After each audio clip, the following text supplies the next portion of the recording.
राधे राधे प्यारे भक्तों, आज हम सब मिलकर भगवान का नाम लेते हैं। इससे हमारे जीवन में शांति और आनंद आएगा। तो चलिए शुरू करते हैं राधे राधे के साथ। राधा राधा राधा राधा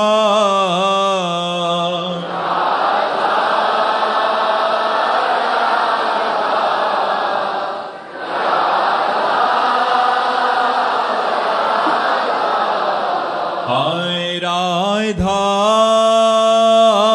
राधा राधा राधा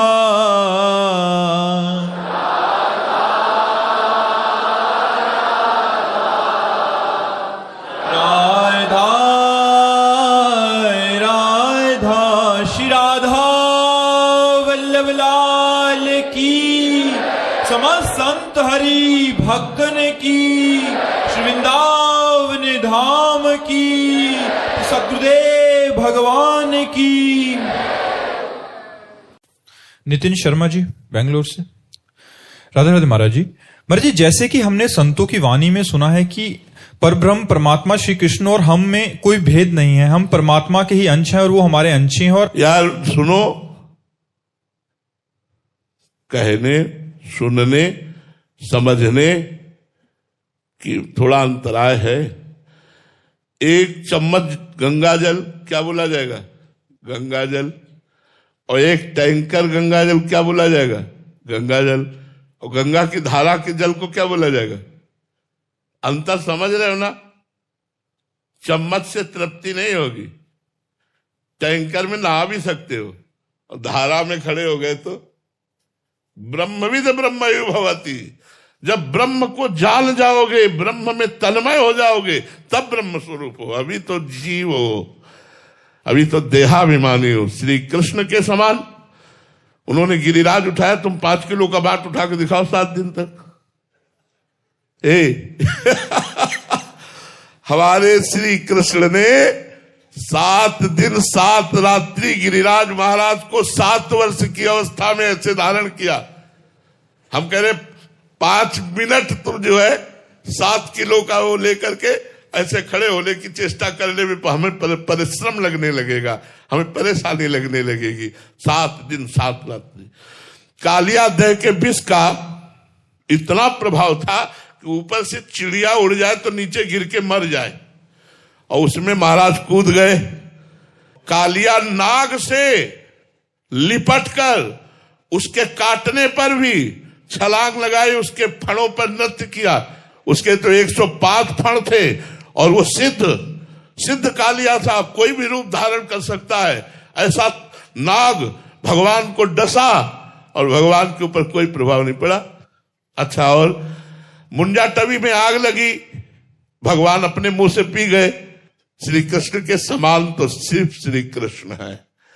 हाँ, जैसे गंदा नाला ही है, लेकिन जब वो गंगा जी में गिर जाता है तो सुरसरी भये सो पावन कैसे, ईस अनीस ही अंतर जैसे।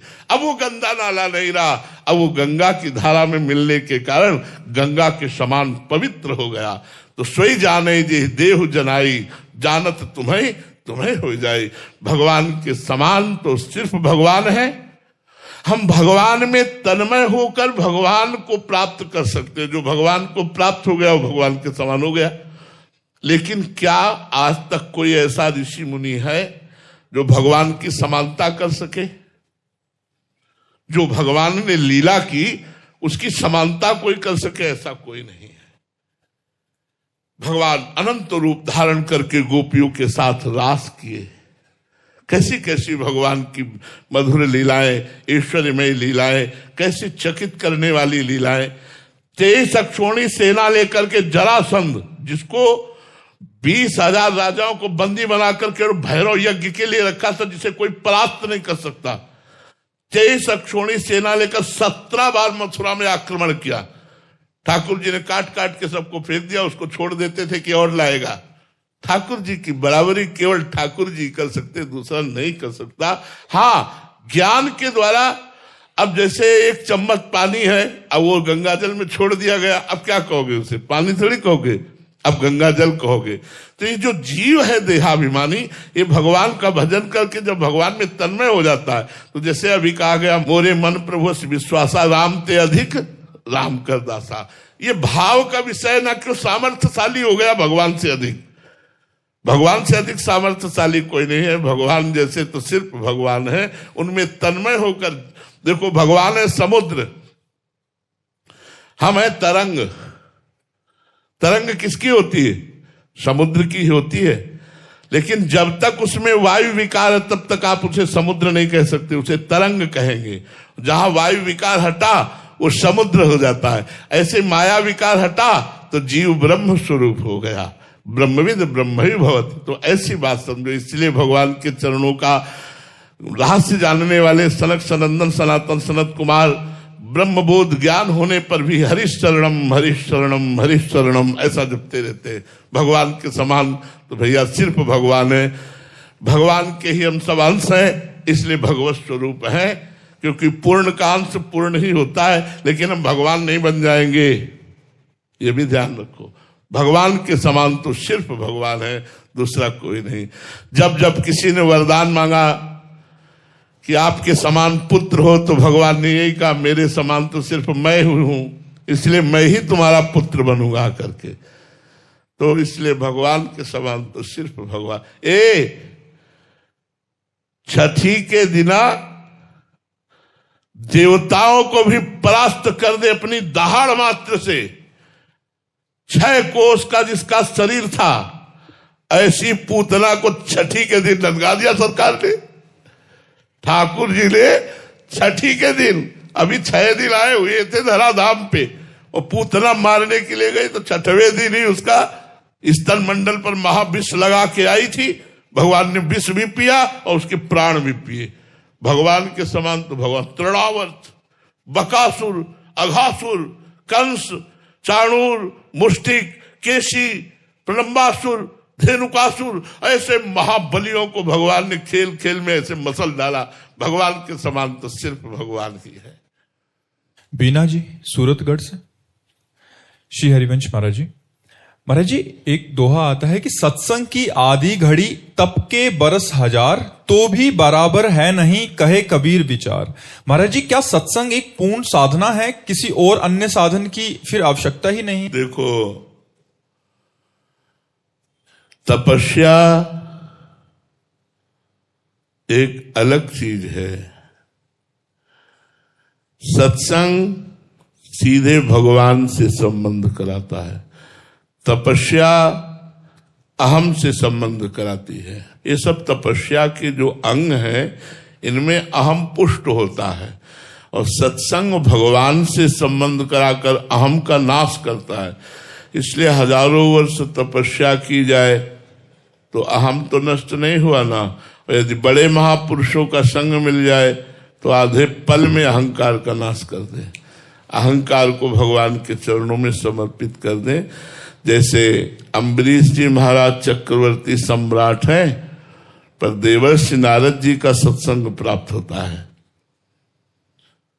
और महान तपस्वी 60 हजार वर्ष की समाधि लगाने वाले तपस्वी दुर्वासा जी हैं। तो देखो, बेमतलब में जाकर एक महाभागवत को सता रहे हैं, बेमतलब में जाके। केवल उनका यश सुना तो ईर्ष्या प्रकट हो गई, हो गए, और पूरी कथा है, कृत्या उत्पन्न कर दी मारने के लिए। ऐसे निरपराध महाभागवत को कष्ट देने की बात आ गई। तो ये तपस्वी की हालत है। और वो भगवान के संबंधी हैं कि हाथ जोड़े 1 वर्ष ऐसे ही खड़े रहे बिना अन्न पाए, जब तक दुर्वासा जी लौट कर नहीं आए। और जब लौट कर आए तो कहा, जीवन में जितने भी भजन साधन सुकृत दान पुण्य है, हे सुदर्शन जी, हम सब आपको देते हैं, दुर्वासा की जलन मिट जाए। तब वो चरणों में गिर पड़े कि आज मैंने भगवान के भक्ति की महिमा को देखा। तपस्वी दुर्वासा जी अम्बरीश जी के चरणों में गिर पड़े कि आज मैंने भगवान के भक्ति की महिमा को देखा। तो भगवान की भक्ति स्वतंत्र सकल सुख खानी, और बिनु सत्संग न पावे प्राणी। तो सत्संग से भक्ति की प्राप्ति होती है। भक्ति भगवान को अधीन कर लेती है। भक्तिवश्य भगवान, भगवान भक्ति के वशीभूत है। भगवान भक्ताधीन मना पूज्यो, भक्त के अधीन है। तपस्वी कोई भगवान को आज तक अधीन नहीं कर पाया, लेकिन भक्तों के अधीन। भक्तन पाछे यो फिरे जो बछड़ा संग गाय। जैसे बछड़ा को आगे लेके चलो तो गाय रमाती हुई आए, ऐसे जहां भक्त जाता है उसके पीछे पीछे भगवान। यहां तक कि जहां मेरा भक्त चरण रखे वहां रखूं मैं हाथ, पीछे पीछे मैं फिरूं कभी न छाड़ू साथ। यहां तक कि भक्तों की चरण रज लेने की भगवान आकांक्षा करते हैं। निरपेक्षम मुनिम शांतम निर्वैरम समदर्शनम अनुब्रजाम्यहम नित्यम पुये यत्यंगुरेणु भी। जो निरपेक्ष है, मुनि है, शांत है, निर्वैर है, समदर्शी है, ऐसे भक्त के पीछे पीछे भगवान डोलते हैं कि उनकी चरण रज हमारे ऊपर पड़ जाए। तो तपस्या और भक्ति बहुत अंतर है। तपस्या अहम ग्रह उपासना है, भक्ति दैन्य उपासना है। और भक्ति का प्रादुर्भाव सत्संग से होता है, इसलिए सत्संग की समानता में तपस्या कुछ नहीं है। हजारों वर्ष तपस्या करके जो अनुभव नहीं होगा, आधे पल के सत्संग में वो बात अनुभव में आ जाएगी। इसीलिए तात स्वर्ग अपवर्ग सुख धरी तुला एक अंग, तूल न ताहि सकल मिली, जो सुख लव सत्संग। लव मात्र के सत्संग से जो मिल जाएगा वो स्वर्ग और मोक्ष में भी नहीं है, ऐसा वर्णन आया है। प्रवीण जी राजस्थान से। राधे राधे महाराज जी। महाराज जी, सम्मोही मैं जग देखा, मोते संत अधिक करे लेखा। भगवान से भी भगवान के भक्त की उपासना श्रेष्ठ क्यों है महाराज जी? भगवान के होते हुए भी दुर्दशा नहीं रुकी। सबके हृदय अछत अविकारी, सकल जीव जगदीन दुखारी। परमानंद में भगवान सबके हृदय में बैठे, लेकिन दुर्दशा नहीं रुकी। पुनरपि जननम पुनरपि मरणम पुनरपि जननी जठरे शयनम चलता रहा। लेकिन जब भक्त मिला, संत मिला, संत समागम हुआ, बुद्धि बदली, भगवान की भक्ति जागृत हुई, संत कृपा से भगवान की कृपा का परिचय मिला, तो जन्म मरण चक्र रुक गया।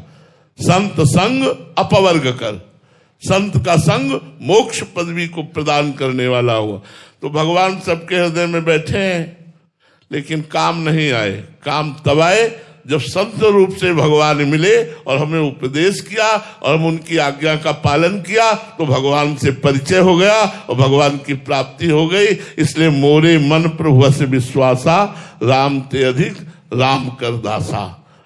भगवान ने कहा, जाने उस संत अनंत समाना, सातों सब मुहिमे जग देखा, मोते अधिक संत कर लेखा। मेरे से भी अधिक संत को मानो, क्योंकि संत की कृपा से ही तुम मुझे जान पाओगे।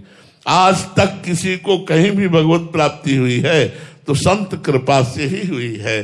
ऐसे तो 184 योनियों में भटक ही रहे, सबके हृदय में भगवान है, लेकिन जब संत समागम हुआ तो 84 का चक्र रुक गया और भगवान की भक्ति के द्वारा हम भगवत प्राप्त हो गए। इसलिए हम भगवान से भी बढ़कर गुरु को मानते हैं, भगवान से भी बढ़कर संतों को मानते हैं। ऐसा भगवान ने भी आदेश किया है।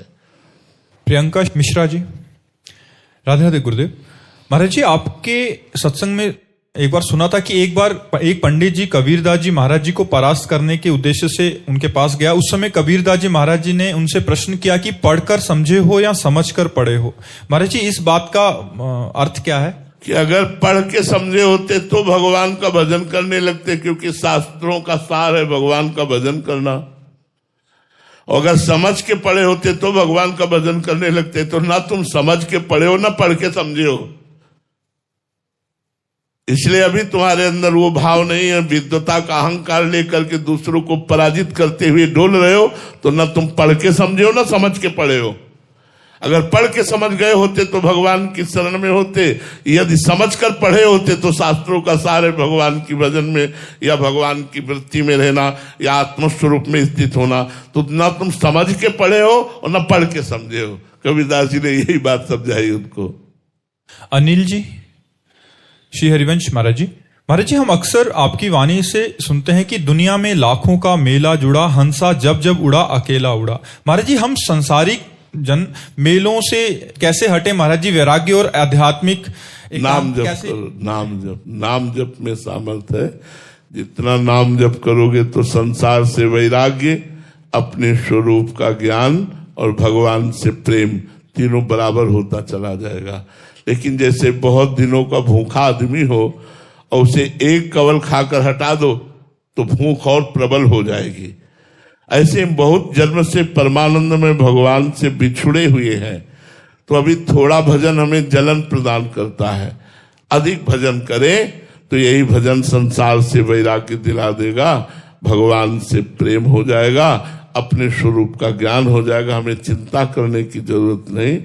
राम नाम मणिदीप धरि, जीह देहरी द्वार, तुलसी भीतर, भीतर ज्ञान का प्रकाश और बाहर वैभव का प्रकाश, दोनों इन पर लोग सकल सुख पावत। जीव रूपी देहरी पे भगवान का नाम रख लो तो बाहर वैभव का प्रकाश और अंदर ज्ञान वैभव का प्रकाश दोनों हो जाएगा। राम नाम मणिदीप धरि, जीह देहरी द्वार, तुलसी भीतर बाहिरो, जो चाहस उजियार। बाहर भी चकाचक आनंद और अंदर भी चकाचक आनंद भगवान के नाम के प्रभाव से। न्यायाधीश हिमांशु जोशी जी, एमपी हाईकोर्ट। महाराज जी, जीवन की असली सफलता क्या है? स्वरूप का बोध हो जाना, भगवान से प्रेम हो जाना, मैं कौन हूं इसका पता लग जाना और भगवान से प्रेम हो जाना, ये असली सफलता। अगर ये नहीं हुई तो सब सफलता मिट्टी। आप जब शरीर छूटेगा तो आप जज नहीं रहेंगे। शरीर छूटेगा तो आपका करोड़ों का बैंक बैलेंस आपके साथ नहीं जाएगा, आपका बंगला नहीं जाएगा, गाड़ी नहीं जाएगी, पति नहीं जाएगा, परिवार नहीं जाएगा, मित्र नहीं जाएगा, अकेले आप जाएंगे और वो कर्मों का बोझा लेकर। जैसा कर्म किया शुभ या अशुभ उसका बोझा लेकर जाएंगे। तो उत्तम बात है स्वरूप का बोध प्राप्त करके कर्मों को विध्वंस कर देना, भगवान का प्रेम प्राप्त करके समस्त कर्मों को नष्ट करके मुक्त हो जाना, यही जीवन की सफलता है। और तो सब असफलता ही है। सफलता जीवन की है भगवत प्राप्ति, तत्व ज्ञान हो जाना। हेमलता वासुदेवी जी, न्यू दिल्ली से। राधे राधे महाराज जी। महाराज जी, यदि ज्ञान चक्षु को खोलना चाहते हैं हम, तो उसकी शुरुआत मैं कहां से करूं? गुरु चरण रज से। बंदो गुरुपद पदुम परागा, सुरुचि सुवास सरस अनुरागा, श्री गुरु पदनख मनगन ज्योति, और सुमिरत दिव्य दृष्टि ही होती। दिव्य दृष्टि कहां से प्राप्त होती? गुरु जी के नखमणि का ध्यान करने से, गुरु जी की चरण रज का सेवन करने से। तो इसलिए पहले गुरु बनाओ, गुरु चरणों की आराधना करो, गुरु चरण कृपा से हमारे ज्ञान नेत्र खुलेंगे। और कोई साधना इसकी नहीं है। नहीं तो चाहे शिव बिरंच सम होई, गुरु बिनु भवनिधि तरह न कोई। तो इसलिए पहले गुरुदेव भगवान का वर्ण करो और गुरुदेव भगवान के द्वारा बताई हुई उपासना पद्धति से उपासना करो, सब बात ठीक हो जाएगी। नैना जी, हिसार से। राधा वल्लभ श्री हरिवंश महाराज जी। महाराज जी, भक्ति में मनमानी अर्थात मन की चाहना बाधक क्यों है, और फिर हम हमारी मनमानी का पूर्ण रूप से त्याग कैसे कर पाएंगे? देखो, मनमानी का मतलब है कि बिहारी जी हैं इधर, आप कह रहे हैं मैं बहुत दौड़ने वाला हूं, इधर से प्राप्त करूंगा, मैं छठी करा जाऊंगा। ये छठी करा जाना मनमानी हुआ, और बिहारी जी की तरफ चलना हुआ गुरुमानी। अब आप छठी की तरफ जिंदगी भर दौड़ते रहे, क्या बिहारी जी के दर्शन पा जाएंगे? और बिहारी जी की तरफ आप लेट करके चले तो भी आप पहुंच जाएंगे, लेटे लेटे जाए तो भी पहुंच जाएंगे, क्योंकि एक एक कदम आप बिहारी जी के नजदीक होते जाएंगे। तो शास्त्र आज्ञा और गुरु आज्ञा भगवान के नजदीक आपको पहुंचाती है, और मनमानी उल्टा चाल है। इसलिए मनमानी चलने वाला कभी भगवत प्राप्ति नहीं कर सकता। अब मनमानी छोड़ने के लिए शास्त्र और गुरु की आज्ञा में अपने आप को समर्पित करना पड़ता है। जैसा हमारे गुरुदेव कहे, जैसा शास्त्र कहे, वैसा हमें चलना है। उसमें मुझे कोई विचार नहीं करना, अपनी बुद्धि नहीं लगानी, तो हमारा बेड़ा पार हो जाएगा। संदीप जी, दिल्ली से। राधे राधे महाराज जी। गुरुदेव, आपने सत्संग में बताया था कि आपकी किडनी खराब होने से पहले आपको साधन का ज्यादा भरोसा था, लेकिन किडनी खराब की खबर मिलने के साथ ही आपकी शरणागति बिल्कुल दृढ़ हो गई। तो महाराज जी, हम जैसे साधकों को ऐसी ही किसी घटना का इंतजार करना चाहिए या किसी अन्य साधन से? नहीं भैया, मत करना इंतजार घटना का। बहुत भगवान की कृपा है जिससे हम आपके सामने बोल पा रहे हैं, नहीं तो दशा नहीं है शरीर की बोलने की। पीड़ा पूरे शरीर में, भयंकर पीड़ा है पूरे शरीर में इस समय भी, पर वो भगवान की कृपा से। तो भगवान से मनाओ कि शरीर स्वस्थ रहे और मन आपके चरणों में लग जाए, ये बहुत बड़ी बात है। अस्वस्थ होने पर फिर प्रायः मन शरीर में ही लगा रहता है। जिनका मन लग चुका है भगवान में उनकी बात तो अलग है, पर जिनका मन नहीं लगा है पूर्ण रूप से, फिर वो शरीर में ही लगा रहता है। इसलिए विपत्ति की आशा तो मत करो यार, भगवान की शरणागति की जरूर आशा करो कि नाथ ऐसा विवेक दे दो, ऐसी बुद्धि दे दो जो आपकी शरण में आ जाए। सबको विपत्ति दे के ही थोड़ी शरण में भगवान लेते हैं। हाँ, अलग अलग प्रक्रिया है शरणागत की। कोई घटना, कोई विपत्ति दे के, तो किसी को ज्ञान दे के, विवेक दे के। सब सुख संपत्ति है वो भगवान की शरण में है, पूर्ण रूप से उसे भगवान विवेक दे देते हैं। तो विवेक से भी तो शरणागति होती है। तो विपत्ति की मांग ना करो, दे दे तो उनका प्रसाद। जब किडनी नहीं खराब थी, चूंकि बचपन से साधनाभ्यास में लगे, तो वही साधन का भाव था कि अगर हम 6 घंटे पद्मासन में बैठते हैं तो ये हमें भगवत प्राप्ति कराएगा। कृपा का भरोसा नहीं था, कृपा शब्द से हमारा परिचय नहीं था। इंद्रियों को रोको, मन को रोको, जितेंद्रिय रहो, ब्रह्मचर्य रहो, भूखे प्यासे रहो, गर्मी सर्दी सहो, भगवान का भजन करो, ऐसा था। लेकिन जब किडनी फेल हुई तो बैठने लायक नहीं। अब भरोसा टूट गया साधन का और साध्य का भरोसा हो गया कि प्रभु अब तो सिर्फ आपकी कृपा से मेरा मंगल हो सकता है, आपकी कृपा से आपसे मिलन हो सकता है। मेरे में कोई साधना करने की तो सामर्थ्य रह नहीं गई। नाथ, मैं आपकी शरण में हूं। हृदय से शरणागति का प्रादुर्भाव हो गया। तो कभी कभी किसी घटना से शरणागति हो जाती, कभी कभी विवेक से शरणागति होती। इसलिए घटना मांगो मत, उनको देना हो तो दे देंगे, वो सामर्थ्य भी देंगे सहने की। वैसे विवेक से शरणागति बहुत सुंदर हो जाती है। नवीन सूरी जी, लखनऊ से। राधे राधे महाराज जी। महाराज जी, भगवान की कृपा और हमारे प्रयास में क्या संबंध है? दोनों में कौन प्रभावशाली है? दोनों। जैसे पंछी के दोनों पंख आकाश में उड़ने के लिए अत्यंत आवश्यक हैं, ऐसे हमारा पुरुषार्थ और भगवान की कृपा दोनों परमार्थ की ऊंचाई पर चढ़ने के लिए आवश्यक है। यदि हम पुरुषार्थ न करें, केवल कृपा कृपा, न नाम जप है, न कुछ भजन करें, न शास्त्र स्वाध्याय, न सत्संग, तो कुछ नहीं होने वाला। अगर साधना कर रहे हैं, अहंकार है, कृपा का आश्रय नहीं, तो कुछ नहीं होने वाला। इसलिए कृपा का आश्रय और डट कर साधना, डट कर पुरुषार्थ दोनों करने चाहिए, तो उससे अध्यात्म की प्राप्ति हो जाती है। दोनों का महत्व है, ऐसा नहीं है कि साधना का महत्व नहीं है, दोनों का महत्व है।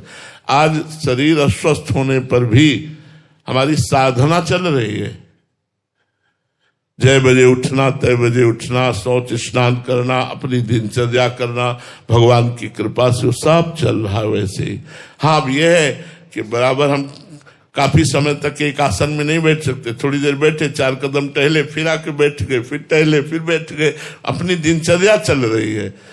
तो हमारा पुरुषार्थ प्रबल होना चाहिए और भगवान की कृपा का दृढ़ भरोसा होना चाहिए। इन 2 बातों से भगवत प्राप्ति हो जाएगी। श्री राधा वल्लभ लाल की।